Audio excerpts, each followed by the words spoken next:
Ada gubernur kaya tapi masih punya usaha yang diduga tidak mengantongi izin. Loh, siapa itu? Yang gua kutip dari internet.com. Ada sebuah perusahaan tambang nikel di Pulau GB, Halmahera Tengah, Maluku Utara yang bernama PT Karya Wijaya menguasai 1145 hektar lahan dan disebut beroperasi tanpa mengantongi izin yang lengkap. Dan perusahaan ini dianggap mengancam ekosistem sampai mata pencarian warga setempat. Yang diduga perusahaan milik Sherly Juanda ini adalah perusahaan ilegal. Dan kondisi ini makin diperparah dengan sengketa terkait klaim wilayah perusahaan antara PT Karya Wijaya dan PT FBLN yang tengah berlangsung di Pengadilan Tata Usaha Negara. Kita semua tahu, Sherly Juanda ini sosok yang dikenal sebagai gubernur yang menggantikan posisi suaminya. Suaminya meninggal dunia dalam sebuah musibah ledakan kapal saat sedang menjalani masa kampanye. Publik menyambutnya sebagai simbol wajah baru politik daerah, karena kinerjanya juga dipandang baik sampai saat ini. Tapi, ada dugaan sisi gelap yang belum lama ini terkuak, terutama di sektor tambang nikel, yang justru akhirnya menjadi kontroversi. Sampai akhirnya kasus ini tersorot oleh seorang anggota DPR Komisi 4, Bapak Rajif. Dan ia memutuskan untuk menelusuri kasus ini lebih dalam. Menurut kalian gimana? Salah nggak sih pejabat jadi kaya? Apakah saya memiliki saham perusahaan tambang? Ya, saya memiliki saham. Bu Sherly itu memiliki perusahaan tambang, 5 tambang. 5 atau ada lebih lagi? Anda menjadi orang nomor 1 atau Maluku Utara 01. Ya. Dan Anda memiliki tambang yang bisa bilang mendominasi di satu daerah. Logikanya begini, saya memiliki semua. Saya memiliki sense atas pertanyaan. Why should I bother become governor when I can? Maksudnya saya mundur. Poinnya adalah Bu Sherly itu memiliki perusahaan tambang. Ya. 5 tambang. Untuk 5 atau ada lebih lagi? 5 untuk nikel. Untuk satu daerah Maluku Utara. Dan Bu Sherly adalah kepala daerah di Maluku Utara. Bagaimana seorang pembuat kebijakan bisa juga menjadi konglomerat industri tambang di satu daerah? Bagaimana seorang gubernur Sherly bisa menjawab tudingan bahwa Anda bukan sedang menjalankan oligarki? Pertama, apa yang saya miliki itu jauh sebelum saya bahkan mencalonkan diri untuk menjadi gubernur. Tahunnya itu mulai dari 2018, 2020, bahkan ketika saya memiliki, ini kan aset keluarga ya. Semua, dari suami? Dari suami. Semua sudah ada, bahkan jauh sebelum kita memutuskan atau almarhum memutuskan untuk maju sebagai gubernur. Dan yang kedua adalah saya sudah mengecek secara undang-undang dan berkonsultasi dengan para ahli hukum bahwa tidak ada undang-undang yang melarang pejabat publik untuk memiliki usaha, izin. Apalagi yang sudah didapat jauh sebelum menjabat. Jadi saya merasa sebagai warga negara Indonesia, saya tidak melanggar undang-undang yang ada saat ini. Undang-undang menyebutkan bahwa pejabat publik tidak boleh menjadi bagian dari pengurus perusahaan. Ya, tidak boleh menjadi pengurus. Oleh karena itu, sebelum saya dilantik, saya sudah melepaskan kepengurusan saya yang aktif di semua PT yang saya miliki. Saat ini, saya adalah pemegang saham pasif. Jadi saya tidak terlibat dalam rapat direksi, pengambilan keputusan, bahkan seluruh operasionalnya sudah kita serahkan kepada profesional. Tapi kan ini perusahaannya gubernur. Anda menjadi orang nomor 1 atau Maluku Utara 01. Dan Anda memiliki tambang yang bisa bilang mendominasi di satu daerah. Bagaimana Anda bisa menjelaskan bahwa Anda tidak terlibat dalam konflik kepentingan? Pertama, secara gubernur kita tidak memiliki kewenangan langsung. Tetapi benar, jika ada pelanggaran kerusakan lingkungan adalah menjadi tanggung jawab saya sebagai gubernur untuk mengirimkan surat kepada kementerian. Dan jika itu terjadi di perusahaan yang saya juga pemegang sahamnya, saya akan melakukannya secara berlaku sama untuk semua. Mau perusahaan saya, perusahaan orang lain, siapapun yang melanggar kerusakan lingkungan, saya akan bersurat kepada kementerian untuk mengirim inspektorat untuk mengeceknya. Saya akan transparan dalam hal yang bisa ditransparansikan. Saat ini saya sedang membentuk Satgas karena baru ada terjadi rotasi dalam Kepala Dinas Lingkungan Hidup, SDM, dan Kehutanan. Untuk memulai yang baru, saya mengganti komposisi Kepala Dinas yang ada. Bukan berarti bahwa yang lama itu salah. Hanya untuk mengaudit yang lama, kita butuh tim yang baru. Dan saya baru melakukan rotasi itu kalau nggak salah 2 minggu yang lalu. Kita sekarang sedang membentuk Satgas. Kita sedang mendata berapa banyak IUP yang ada di Maluku Utara. Dokumen apa aja yang punya, yang tidak punya, dampak lingkungan, catatan dari masyarakat, akan kita publikasikan semua secara transparan. Kita biarkan publik melihat data. Kita berbicara harus berdasarkan data. Tidak bisa katanya, diduga, semuanya harus berdasarkan data. Ya, masyarakat adalah rakyat, pemilik tambang adanya juga rakyat, semuanya harus didudukan di komposisi yang benar. Selama ada data, selama ada dampak, semuanya akan saya tindak lanjuti sebagai sesuai dengan aturan yang berlaku. Mungkin klise lah ya, orang mungkin tidak akan percaya, tapi logikanya begini, saya memiliki semua, saya memiliki sense atas pertanyaan saya selanjutnya. I know, like teorinya kayak why should I bother become governor when I can sembunyi dan orang tidak tahu yang aku miliki. Ini kan saya menjadi pejabat publik. It means I have to declare everything. And semua yang mereka lihat sekarang itu bukan baru ada di LHKPN. LHKPN-nya itu sudah ada lama. Data-data saham ini sudah ada lama. Saya menyadari dengan penuh ketika saya menjadi gubernur, hal ini akan diangkat. Saya tahu konsekuensi itu. Tapi saya tetap melangkah. Saya transparan. I declare everything. Kalau emang saya niatnya jelek, I won't declare everything. Dan ketika saya sudah tahu, karena saya sudah declare everything years before, harusnya saya mundur. Tapi saya tuh sekarang ada di spotlight. Everyone can judge me. Everyone bisa buka yang saya miliki. Dan apapun yang saya bicarakan, mereka akan tidak percaya. Jadi ya hanya waktu dan output saya yang bisa membuktikan. Ada yang nonton Rosi episode ini? Bu Shirley itu memiliki perusahaan tambang. Ya. 5 tambang untuk 5 atau ada lebih lagi? 5 untuk nikel. Untuk satu daerah Maluku Utara.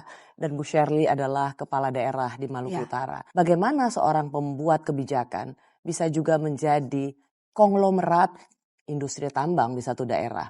Karena itu sebelum saya dilantik, saya sudah melepaskan kepengurusan saya yang aktif di semua PT yang saya miliki. Saat ini saya adalah pemegang saham pasif. Jadi saya tidak terlibat dalam rapat direksi, pengambilan keputusan, bahkan seluruh operasionalnya sudah kita serahkan kepada profesional. Banyak yang puji jawaban Shirley Tjoanda. Keren banget nih Bu Gubernur ya, Rosi aja dilawan loh. Tapi kalau dilihat dari kacamata hukum perusahaan, yang benar nih Bu. Beliau bilang tidak ada konflik kepentingan karena sudah melepas semua kepengurusannya di perusahaan-perusahaan tambang miliknya.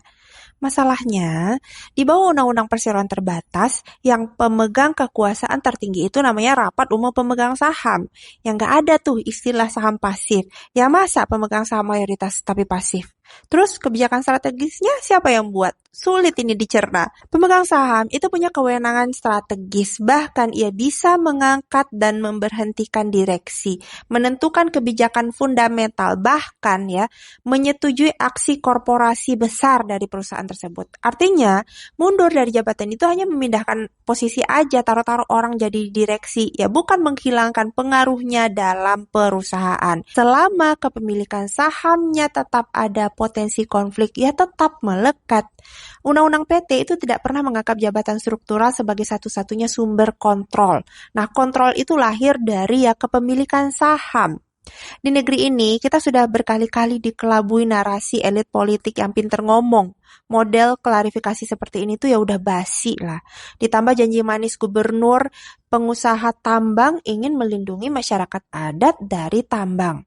Nah, atau dia mengaku akan abstain dalam kepemilikan kebijakan perusahaan, tapi kepemilikan sahamnya mayoritas. Ini lucu. Gurita bisnis tambang dipersoalkan. Shirley Tjoanda belak-belakan bicara, akui hal ini. Perusahaan yang diduga melakukan tindak pidana antara terkait dengan kerusakan lingkungan dan segala macamnya, itu adalah milik dari mereka-mereka yang punya kekuasaan politik. Sehingga dalam kasus Shirley Tjoanda, kami justru berpandangan ke arah sana. Tidak heran kemudian tidak muncul proses penegakan hukum atas sejumlah dugaan pelanggaran dilakukan oleh perusahaannya Shirley. Kan saya tindak lanjuti sebagai sesuai dengan aturan yang berlaku. Mungkin klise lah ya, orang mungkin tidak akan percaya, tapi logikanya begini, saya memiliki semua, saya memiliki sense atas pertanyaan saya selanjutnya. I know, like teorinya kayak why should I bother become governor when I can sembunyi dan orang tidak tahu yang aku miliki. Ini kan saya menjadi pejabat publik. It means I have to declare everything. And semua yang mereka lihat sekarang itu bukan baru ada di LHKPN. LHKPN-nya itu sudah ada lama. Data-data saham ini sudah ada lama. Saya menyadari dengan penuh ketika saya menjadi gubernur, hal ini akan diangkat. Saya tahu konsekuensi itu. Tapi saya tetap melangkah. Saya transparan. I declare everything. Kalau emang saya niatnya jelek, I won't declare everything. Kita semua pasti lelah dengar kata oligarki. Rasanya mustahil ada pengusaha tambang jadi pejabat yang beneran bersih dari kepentingan bisnisnya sendiri. Tapi jawaban Bu Shirley di Rossi ini bikin saya diam sejenak. Dia pakai logika terbalik. Kalau memang niatnya mau main kotor, langkah paling bodoh adalah menjadi gubernur. Karena disitulah sorotan paling terang. Ini argumen yang masuk akal, tapi sekaligus perjudian besar. Dia mempertaruhkan nama baiknya di tengah sistem yang katanya penuh intrik. Valid atau enggak? Nilai sendiri. Kalian tim percaya atau tim skeptis? Tulis alasanmu di bawah. Everything years before, harusnya saya mundur. Bagaimana seorang pembuat kebijakan bisa juga menjadi konglomerat industri tambang di satu daerah? Bagaimana seorang gubernur Shirley bisa menjawab tudingan bahwa Anda bukan sedang menjalankan oligarki? Pertama, apa yang saya miliki itu jauh sebelum saya bahkan mencalonkan diri untuk menjadi gubernur. Tahunnya itu mulai dari 2018, 2020, bahkan ketika saya memiliki, ini kan aset keluarga ya. Semua Dari suami? Dari suami. Semua sudah ada, bahkan jauh sebelum kita memutuskan atau almarhum memutuskan untuk maju sebagai gubernur. Dan yang kedua adalah saya sudah mengecek secara undang-undang dan berkonsultasi dengan para ahli hukum bahwa tidak ada undang-undang yang melarang pejabat publik untuk memiliki usaha, izin. Apalagi yang sudah didapat jauh sebelum menjabat. Undang-undang menyebutkan bahwa pejabat publik tidak boleh menjadi bagian dari pengurus perusahaan. Ya, tidak boleh menjadi pengurus. Oleh karena itu sebelum saya dilantik, saya sudah melepaskan kepengurusan saya yang aktif di semua PT yang saya miliki. Saat ini ya saya adalah pemegang saham pasif. Jadi saya tidak terlibat dalam rapat direksi, pengambilan keputusan, bahkan seluruh operasionalnya sudah kita serahkan kepada profesional. Ya. Tetapi kan ini perusahaannya gubernur. Anda menjadi orang nomor 1 atau Maluku Utara 01. Ya. Dan Anda memiliki tambang yang bisa bilang mendominasi di satu daerah. Ya. Bagaimana Anda bisa menjelaskan bahwa Anda tidak terlibat dalam konflik kepentingan? Selama ada data, selama ada dampak, semuanya akan saya tindak lanjuti sebagai sesuai dengan aturan berlaku. Mungkin klise lah ya, orang mungkin tidak akan percaya, tapi logikanya begini, saya memiliki semua, saya memiliki sense atas pertanyaan saya selanjutnya. I know, like teorinya kayak why should I bother become governor when I can sembunyi dan orang tidak tahu yang aku miliki. Ini kan saya menjadi pejabat publik. It means I have to declare everything. And semua yang mereka lihat sekarang itu bukan baru ada di LHKPN. LHKPN-nya itu sudah ada lama, data-data saham ini sudah ada lama. Saya menyadari dengan penuh ketika saya menjadi gubernur, hal ini akan diangkat. Saya tahu konsekuensi itu. Tapi saya tetap melangkah, saya transparan, I declare everything. Kalau emang saya niatnya jelek, I won't declare everything. Dan ketika saya sudah tahu, karena saya sudah declare everything years before, harusnya saya mundur. Tapi saya tuh sekarang ada di spotlight. Everyone can judge me, everyone bisa buka yang saya miliki, dan apapun yang saya bicarakan, mereka akan tidak percaya. Jadi ya hanya waktu dan output saya yang bisa membuktikan. Gubernur Maluku Utara yang memiliki perusahaan tambang di daerahnya dituding oleh Jaringan Advokasi Tambang atau JATAM menggunakan kekuasaannya untuk melindungi tambang dan membiarkan konflik kepentingan antara dirinya sebagai pembuat kebijakan sekaligus pemilik perusahaan tambang. Tapi dalam rentang 100 hari pemerintahan Bu Shirley, Anda dituding sebagai seorang yang memanfaatkan kebijakan kekuasaan oligarki untuk perusahaan tambang. Saya ingin dengar dulu apa jawaban Ibu Shirley tentang ini.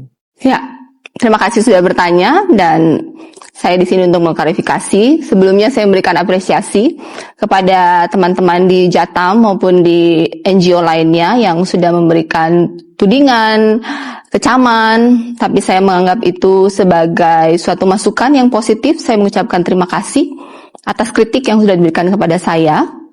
Untuk diketahui, mungkin highlightnya pertanyaannya, apakah saya memiliki saham perusahaan tambang. Ya, saya memiliki saham. Dan itu ada di LHKPN kan? Dan itu ada Anda di terbuka LHKPN. Saya terbuka. Dan jika bisa menuliskan melihat itu bukan baru saya laporkan di tahun 2025 atau 2024, sudah saya laporkan beberapa tahun sebelumnya. Dan saya selalu transparan tentang apa yang kami miliki. Itu prinsip yang dipercaya oleh almarhum suami saya. Dan semuanya bisa diaudit secara publik di LHKPN. Kemudian, apakah ada conflict of interest? Definisi conflict of interest yang saya tahu apabila saya menggunakan kekuasaan saya sebagai gubernur untuk mengeluarkan izin pertambangan seperti yang dituding dalam tulisan-tulisan yang ada.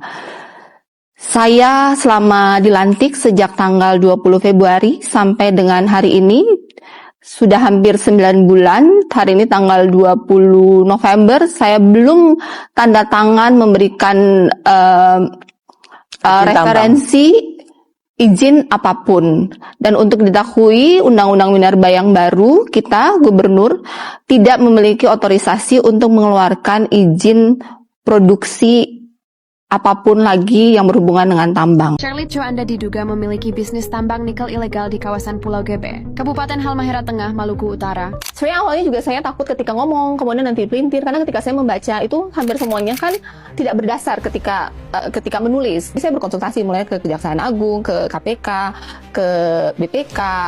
Saya dari awal transparan, saya punya saham di beberapa perusahaan tambang karena adalah turun waris ya. Ketika almarhum meninggal itu ada turun waris yang ke saya dan anak-anak saya. Saya secara warga negara Indonesia ketika menjadi pejabat publik dan sudah punya usaha sebelumnya itu tidak ada yang salah.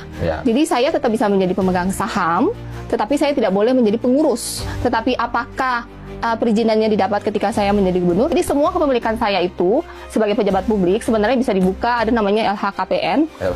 Kalau dibuka itu semuanya. Pertanyaan untuk Ibu, apakah Ibu bisa menjadi seorang ibu untuk masyarakat yang kehilangan lahannya untuk keperluan tambang?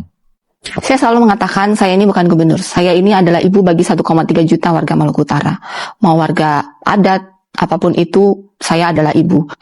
Saya juga punya program saat ini sebenarnya sedang dilakukan pendalaman teknis. Saya berencana untuk membagi setiap 1 hektar kepada 1 keluarga. Untuk mereka yang selama ini hidup lahan adatnya diambil untuk kemudian dikonversi menjadi IUP dari pusat, akan kita inventariskan dan kita ganti. Ada program pemerintah juga melalui GTRA untuk pemanfaatan lahan milik negara yang kemudian bisa diberikan kepada masyarakat. Kita akan menggantikan untuk memastikan bahwa mereka ada income, karena bagi kita kalau kita di Maluku Utara itu, tanah itu adalah penghasilan, tanah itu yang bisa diwariskan, tanah itu tumbuh kelapa, tumbuh cengkeh, tumbuh pala, sumber penghasilan mereka itu kalau petani ya harus memiliki tanah. Saya sangat memahami ketika mereka marah karena sumber penghasilan mereka, penghidupan mereka tiba-tiba diambil tanpa ada kompensasi yang layak dan mereka marah, itu saya pahami. Dan sebagai pemerintah kami akan hadir untuk menggantikan itu. Seberapa bisa perkataan seorang ibu dipercaya? Saya selalu mengeksekusi apa yang saya janjikan. Dan masyarakat Maluku Utara tahu itu. Apakah senang sekali bisa membahas ini? Fantastis. Pertumbuhan ekonomi Maluku Utara tertinggi di Indonesia, bahkan melebihi Jakarta. Ialah Sherly Coanda, gubernur tercantik dan terkaya di Indonesia, yang menjadi tokoh utama dalam kemajuan di Maluku Utara. Pertumbuhan ekonomi Maluku Utara melesat hingga 32,09%, meninggalkan daerah-daerah lain yang di peringkat kedua hanya 7%.